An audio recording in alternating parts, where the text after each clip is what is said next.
Good evening. It's Saturday, 27th of December, 2024. This morning at 9:30, actually I arrived late because the meeting was supposed to start at 9. I went to the Elderly Blind Club meeting of the Malaysian Association for the Blind. And I introduced myself to the person sitting next to me, Eugene. And when he heard my name, Azlan, he asked me, Azlan Adnan? I said, yes.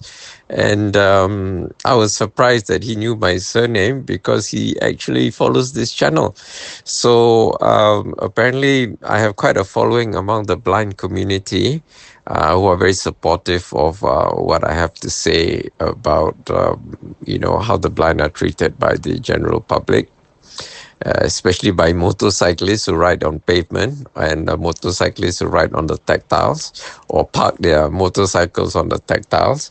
Anyway, he recognized my voice because one of the things when you become blind, he is category B1 actually. B1 are people who only see completely blackness, can't see anything. B2 is the people who can differentiate day and night and maybe can read if they put their eye right up to the piece of paper and can read character by character rather than word by word. And B3 are people like me who have vision worse than 618 as their visual acuity score, and cannot be corrected by refraction, meaning with spectacles or with contact lenses to be better than 618. And so I was quite surprised. Well, people with, low vision or no vision tend to have a good hearing acuity, and he was able to recognize my voice. So I was quite happy with that. And then later I met Moses. Moses was a former director of the Malaysian Council for the Blind, and he was director for 10 years. Anyway, he also said, I have quite a following among the blind community, and many of them want to meet me, and IMRAS as well. So, many of my videos, I have text, large text running in the background. Scrolling in the background on black background, because many low vision people cannot see things on a white background. It's too bright for them, so the text kind of disappears. That happens to me because of my mydriasis, which is the permanent dilation of the pupils, which causes photophobia, which is hypersensitivity to light. So because we're hypersensitive to light, the light is super bright. And to use the phone or my iPad, I use dark mode where the background is black and the text appears as white. So they're very appreciative because there are not many things that low vision people can read. So that's one of the things they're happy about. And if you're a sighted person, which constitute 90% of the population, then just listen to the audio, don't have to watch the video. In many times, any case, the videos and the scrolling text are different. So it's like a multimedia production. If you watch the text, you have one version of the video, and if you listen to Imra speaking, you'll hear his voice. And normally the topics are similar, but one would be either my commentary in text form or a news portal article which is about the same subject, giving a different perspective. And sometimes if I have an article giving that different perspective and Imra's voice as the audio, I will put my comments in the video description. So, my videos are like multimedia productions, like there are 3 different aspects to it. Anyway, after chatting with Moses, and he wanting to, what do you call it, introduce me to more people, or more people in the blind community want to meet me, because I provide some advocacy for them. I was quite, what do you call it, encouraged, that this channel is reaching a wider audience. Now, to let everyone know, the definition of 618 visual acuity score is that 90% of the population can see better than 618, okay, with correction with glasses, or without correction at all. So 10% of people are people like me who can't see. And my visual acuity score is 660, meaning what 90% of the population can see at 60 feet, I can only see at 6 feet. So although I can see a bus coming, only when the bus arrives at the bus stop that I can read the number of the bus, and that also depends on how big the text is. If it's small, I also have difficulty reading, and in which case I have to get on the bus, ask the bus driver what number is this bus, and then get off, because just can't make out the text. What I want to emphasize today is that many people who have a visual acuity score with correction worse than 618 are not aware that they are eligible to become OKU penglihatan and have a OKU card. Okay, so in Malaysia, by law, if your visual acuity score cannot be corrected with glasses through refraction, with glasses or contact lenses to be better than 618, then you are eligible to become an OKU penglihatan. That means a visually impaired person, VIP. So, and just to give you an idea how many of us there are, we actually constitute 7% of the population. So the whole BVI, blind and visually impaired community, consists of 10% of the population, because by definition, 618 and better are 90% of the population, and the cutoff point by law is 618. So that 10% of us who see worse than 90% of the population, and between and 1% of the population are people who are completely blind.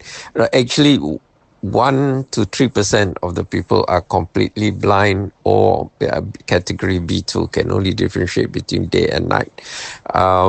Because sometimes people wake up one day and they are B1, they wake up another day they are B2. Okay, so it's not a hard and fast definition, because people have various eye conditions, and sometimes some days they are better than others. So the whole group of B1 and 2 and B2 should be taken together as 3% of the population. So many people are in the 7% population.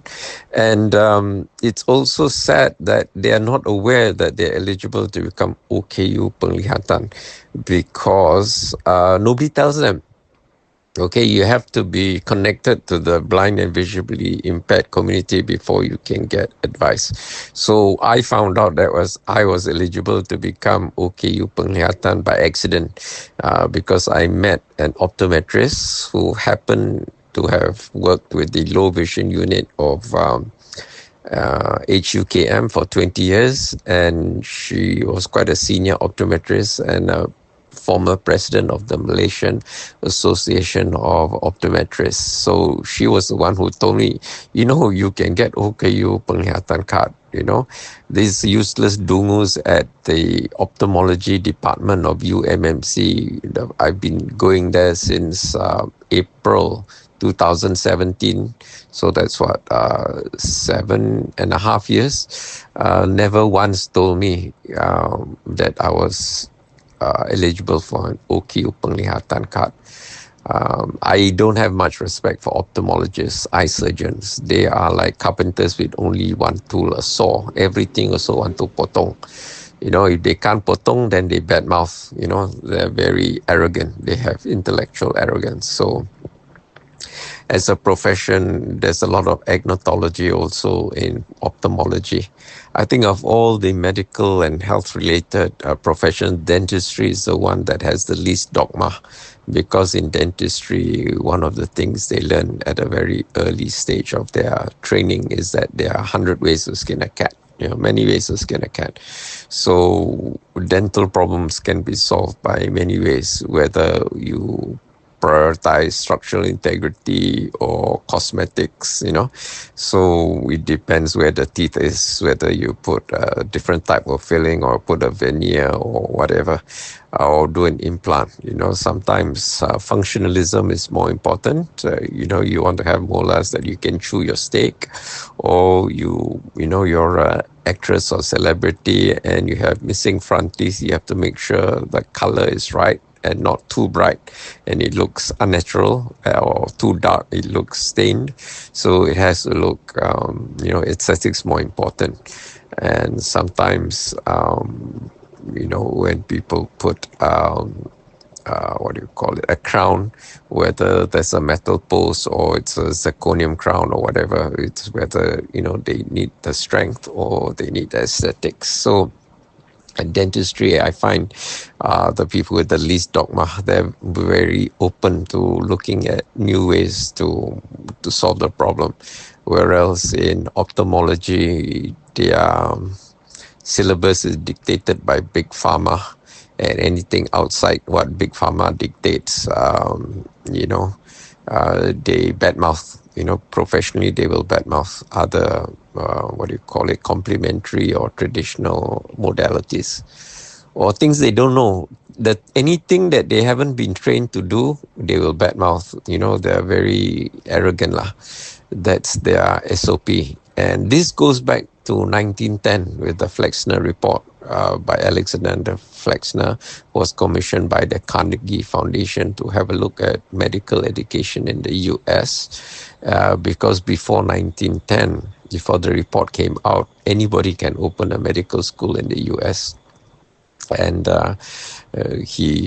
his report regularized or regulated medical education, and closed down a lot of the medical schools, and the American oligarchy or plutocracy put their proxies as members of board of governors at university medical schools, and they control what the syllabus is. And until today, you have things in the clinical practice guidelines, which are actually dictated by Big Pharma and not by science. Metformin is one of them.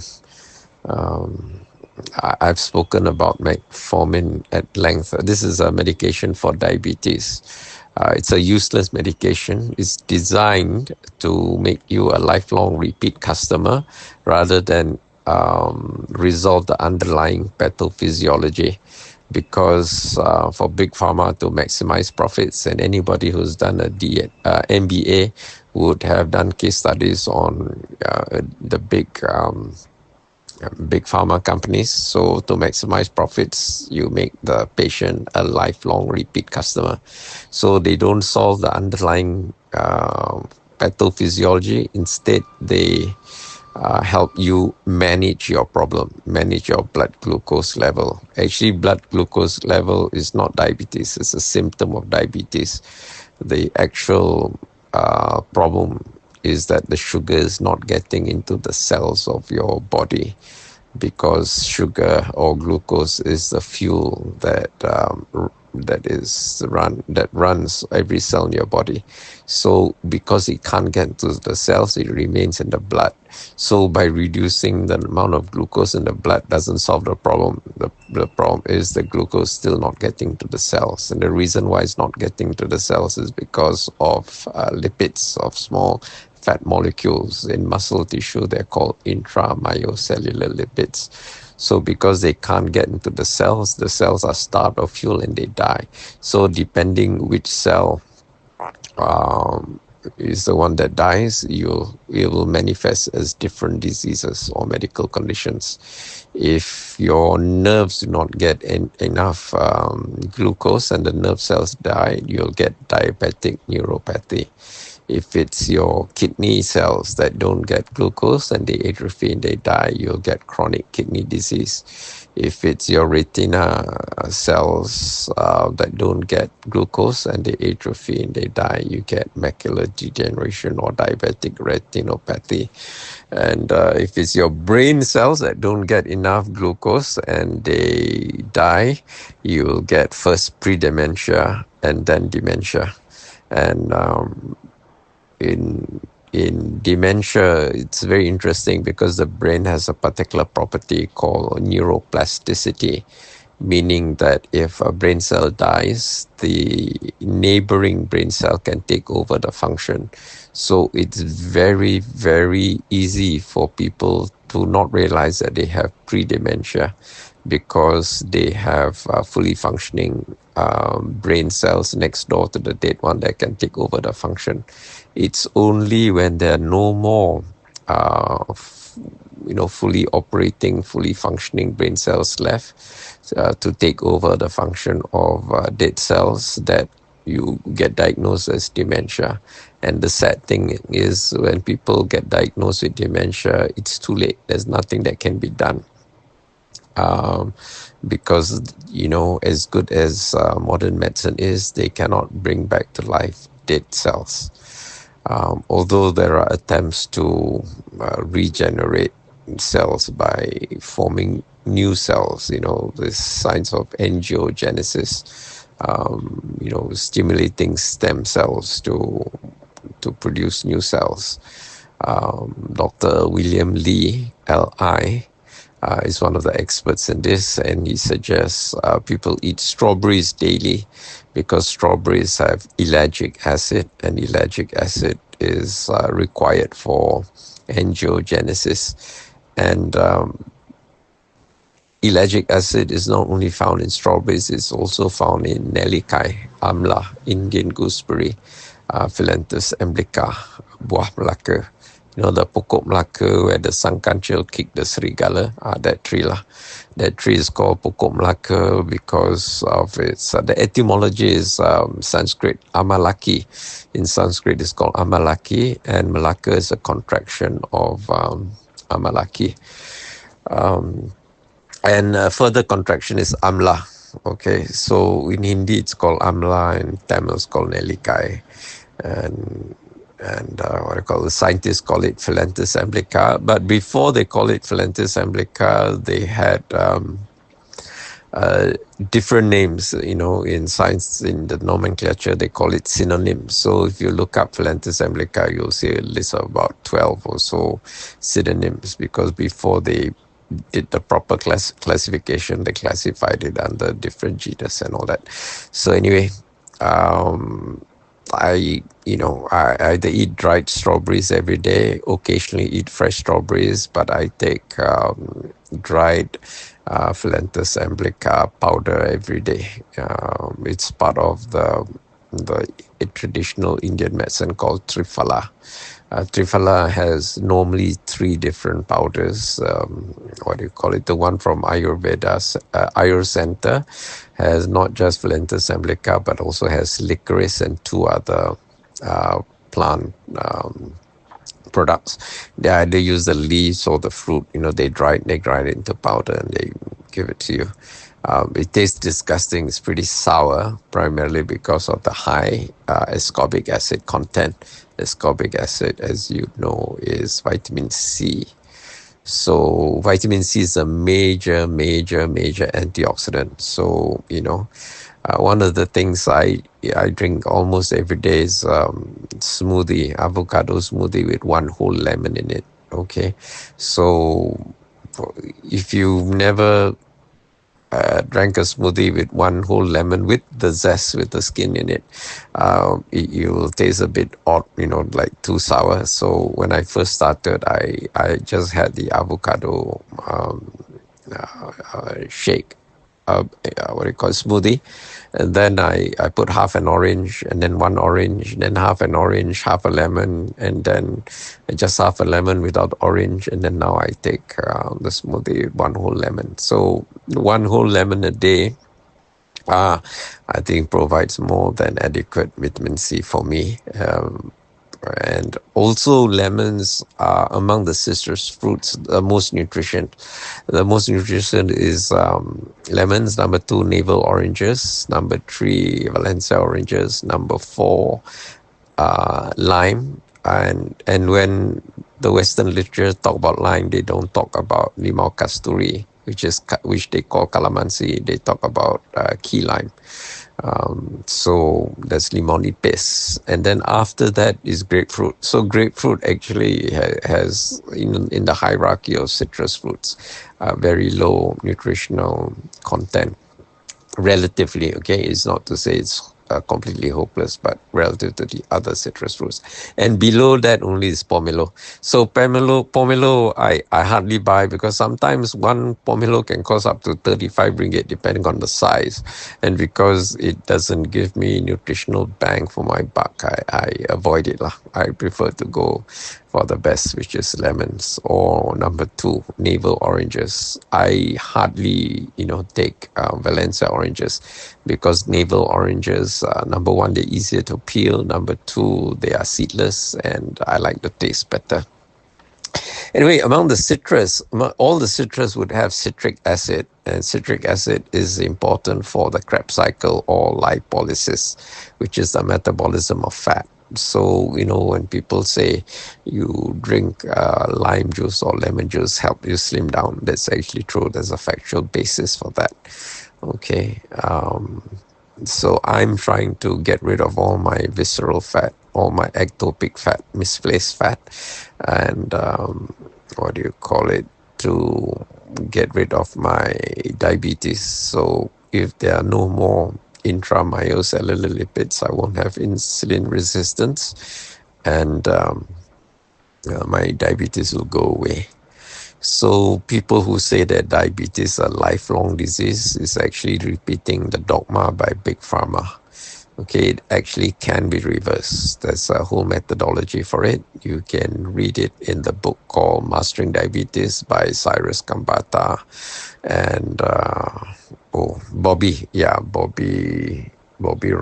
Roberto or something, Robbie Robello or something. Anyway, I'll put a link to the book in the video description. Okay, that's it for today. Before I start rambling and talk too much, I just want to let you guys know about that.